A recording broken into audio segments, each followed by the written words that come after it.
Hey there, I'm Pernilla, a 28-year-old Danish girl trying to navigate life in the USA. So there I was sitting in my favorite coffee shop in downtown Chicago, sketching logo ideas, when this guy walks in. Tall, dark, and handsome doesn't even begin to cover it. That was Brandon. 3 whirlwind months later, we were saying, I do. You're sure about this, Pernilla? My best friend and coworker, Aisha, asked, helping me into my wedding dress. I mean, you barely know his family. I laughed it off. Come on, Aisha. They're going to love me. Oh, how wrong I was. Enter Evelyn, Brandon's mom, and Courtney, his sister. From day one, it was clear I wasn't what they had in mind for their precious Brandon. So, Pernilla, Evelyn began during our first family dinner, her smile never quite reaching her eyes. How long do you plan on staying in America? I tried to laugh it off. Well, I'm married to Brandon now, so I guess I'm here for good. The silence that followed was deafening. As weeks turned into months, I did everything I could to fit in. I learned to make apple pie, watched football, even started saying, ow. Okay, that one didn't stick, but nothing seemed to be enough. Honey, maybe you could try dressing a bit more American? Brandon suggested one day, eyeing my colorful Danish sweater. I frowned. What's wrong with how I dress? He backpedaled quickly. Nothing, is just, you know how mom is. And that was the problem. I was starting to know exactly how Evelyn was, and it wasn't pretty. As Thanksgiving approached, I threw myself into preparations, thinking this would be my chance to finally feel like part of the family. I'm thinking of making a traditional Danish dish alongside the turkey, I told Brandon, excited. He hesitated. Maybe stick to the classics this year, babe. Mom's pretty particular about Thanksgiving. I tried not to let the disappointment show. Sure, whatever you think is best. The day before Thanksgiving, Evelyn called. Pernilla, dear, why don't you come over early to help with preparations? Of course, I said, ignoring Aisha's eye roll beside me. Great. Oh, and don't worry about bringing anything. We've got it all covered. As I hung up, Aisha shook her head. Girl, you're setting yourself up for disappointment. I sighed. They're family now, Aisha. I have to try. The next morning, Brandon and I pulled up to his family's suburban home. As we walked to the door, he squeezed my hand. Ready for your first American Thanksgiving? I nodded, pushing down the knot of anxiety in my stomach. Ready as I'll ever be. Little did I know I was walking into a disaster that would change everything. The moment I stepped into Evelyn's kitchen, I could feel the tension in the air. The smell of roasting turkey mixed with the unmistakable stench of thinly veiled hostility.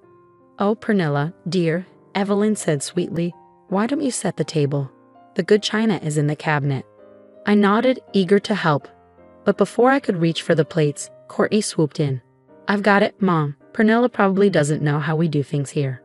The jabs continued all afternoon. Every family story conveniently left me out. Every tradition was explained to me like I was a child. We always watch the parade, Pernilla. It's an American thing, Courtney said slowly, as if I couldn't understand. Finally, we sat down to eat. I noticed my plate looked different. The turkey seemed off, the texture strange. Enjoy your meal, everyone, Evelyn smiled, her eyes gleaming as they met mine. I took a bite and almost gagged. The taste was awful, nothing like turkey. As I looked around in confusion, I caught glimpses of smirks. Poorly concealed laughter rippled through the table. Is something wrong, Pernilla? Brandon's uncle asked innocently. It hit me suddenly. This wasn't turkey. It was dog food. My stomach turned. Oh my God, I whispered, pushing my chair back. How could you? Evelyn's laughter was the loudest. Come now, Pernilla, it's just a little joke. Don't be so sensitive. I turned to Brandon, hoping for support, but he just sat there with a weak smile. Babe, they're just teasing. It's not a big deal. Not a big deal. I felt like I was going to be sick. Without a word, I grabbed my purse and ran out, ignoring the calls behind me. As I drove away, tears blurred my vision. Memories of every slight and snub flashed before me. Evelyn accidentally spilling wine on my favorite dress. Courtney forgetting to invite me to her engagement party. Brandon never standing up for me. My phone buzzed nonstop. Brandon's text swung between dismissive and pleading. Come on, it was just a prank. Don't overreact. Babe, please come back. You're embarrassing me. My family thinks you can't take a joke. I ignored them all and drove straight to Aisha's apartment. She opened the door, took one look at my face, and pulled me into a hug. "What happened?" she asked gently, leading me to the couch. Through my sobs, I told her everything. With every word I shared, Aisha's face darkened. "That's it," she said firmly. "You're leaving him tonight." I hesitated. "But maybe if I just try harder." "No," Aisha cut me off. "This isn't about you trying harder. They're abusive, Pernilla. And Brandon, he's just as bad for allowing it." Deep down, I knew she was right. This wasn't love. This wasn't family. That night, while Brandon was still at his parents', I packed my bags. I left my wedding ring on the kitchen counter with a note. I deserved better than dog food and disrespect.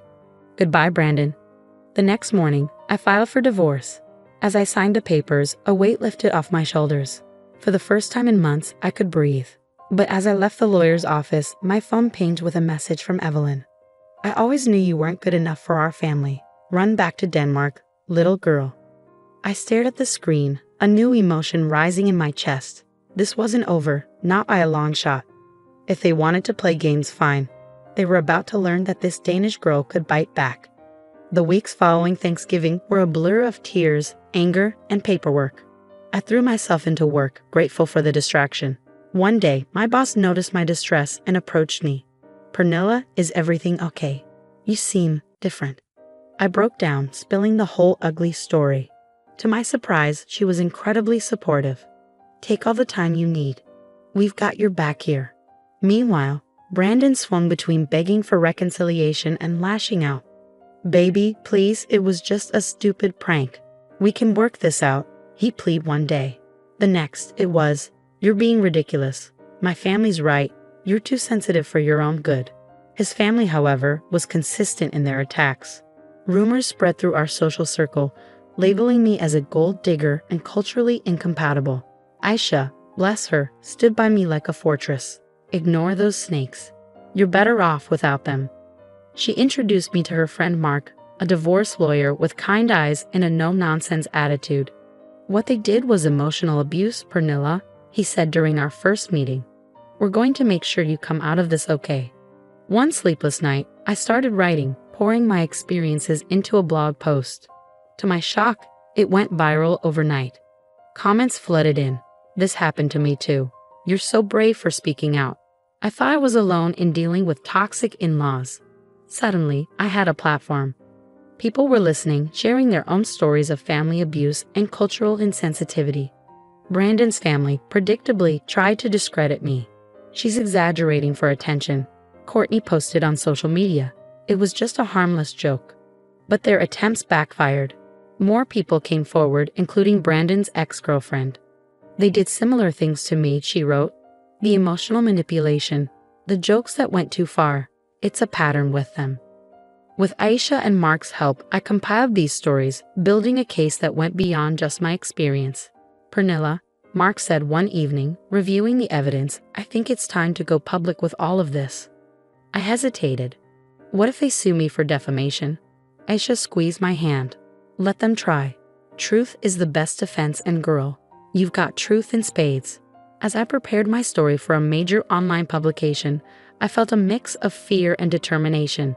This wasn't just about me anymore. It was about every person who'd ever been made to feel small by those who should have loved them. I took a deep breath and started typing. "My name is Pernilla, and this is the story of how my American dream turned into a nightmare." Little did I know, hitting publish would set off a chain of events that would change not just my life, but the lives of many others. Brandon's family thought they could break me. They were about to learn just how wrong they were. The moment I hit publish, my world exploded. Within hours, my story was everywhere. News sites, social media, talk shows. The public outrage was immediate and intense. My phone buzzed nonstop with messages of support. "You're so brave, Pernilla. Thank you for speaking out." But the real shockwaves hit Brandon's family. His company, facing immense backlash, issued a statement. "We do not condone discriminatory behavior. Brandon is on indefinite leave while we investigate." Evelyn wasn't spared either. Parents at her school, horrified by her treatment of an immigrant daughter-in-law, demanded action. The school board called an emergency meeting. Courtney's perfect world crumbled too. Her fiance's family, disgusted by the revelations, withdrew their support. The wedding's off, Aisha read aloud from a gossip site, a hint of satisfaction in her voice. Guess karma is real after all. Meanwhile, my blog took off. It became a platform for others to share their stories of family abuse and cultural insensitivity. I was overwhelmed by the response. Pernilla, my agent, yes, I had an agent now, said, "We got offers for book deals, speaking engagements. People want to hear your story." It was surreal. Me, the girl who once felt voiceless, now had the world's ear. Amidst the chaos, Brandon made one last attempt to reach out. He showed up at my new apartment looking haggard. "Pilla, please, I'm sorry. I didn't realize. Can we start over?" I looked at him, the man I once thought I loved, and felt nothing. "No, Brandon, we can't. Goodbye." As I closed the door on him, I felt a chapter of my life definitively end. But as one door closed, others opened. My graphic design career soared. Clients, impressed by my story and my work, flooded in. "I'm starting my own agency," I told Aisha over celebratory drinks, focusing on empowering immigrant-owned businesses. She raised her glass to new beginnings and sweet justice. A year flew by in a whirlwind of success. My book became a bestseller, my speaking engagements sold out, and my agency thrived. Then came news that made me pause. Brandon's family business, the cornerstone of their wealth and status, was struggling. Boycotts and bad press had taken their toll. "They're selling off assets," Mark informed me during a catch-up call. "Seems the mighty have fallen." I felt a twinge, not of sadness, but of closure. The final victory came unexpectedly. I was nominated for an advocacy award recognizing my work in immigrant rights and family abuse awareness. Standing on stage, accepting the award, I saw my journey flash before my eyes. The scared, lonely immigrant girl, the betrayed wife, and now this, a woman, strong, successful, and proud of her scars. "This award," I said into the microphone, "is for every person who's ever felt alone in a foreign land or unwelcome in their own family. You are seen, you are heard, and you are worthy of love and respect." As applause washed over me, I thought about Brandon's family. Their cruelty had been intended to break me, but instead, it had forged me into something stronger than they could have ever imagined.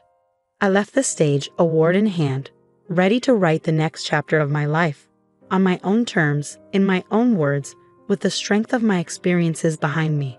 And that's the end of Pernilla's journey from victim to victor. Now here's a question for you.